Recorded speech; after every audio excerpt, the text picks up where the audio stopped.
இரு வாரங்களில் இந்திய வங்கிகளுக்கு புதிய விதிகள் வரவுள்ளன. ஏடிஎம் பரிவர்த்தனைகளில் கட்டணங்கள், சேமிப்பு கணக்குகள், கிரெடிட் கார்டு பலன்கள் எல்லாம் புதிதாக மாறுகிறது. இந்த மாற்றங்கள் உங்கள் பண மேலாண்மையை எப்படி கையாளும் என்பதை தெரிந்து கொள்ளுங்கள். இப்போது இந்தியாவில் நடைபெறக்கூடிய புதிய வங்கி விதிகள் ஏப்ரல் 1, 2025 முதல் நடைமுறைக்கு வரவுள்ளன.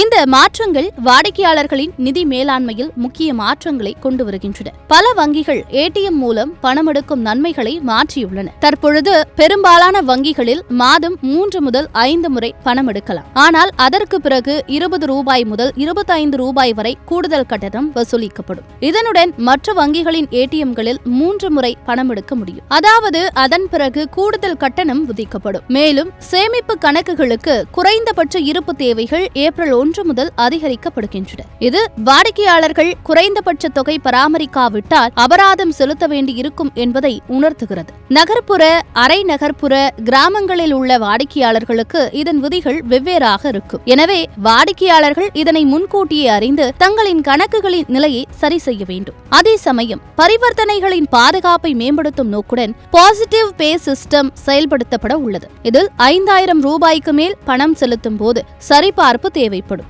இது மோசடி மற்றும் பிழைகளை குறைக்க உதவுகிறது. இதற்கிடையில் ஆன்லைன் மற்றும் மொபைல் பேங்கிங் சேவைகள் மேம்படுத்தப்படுகின்றன.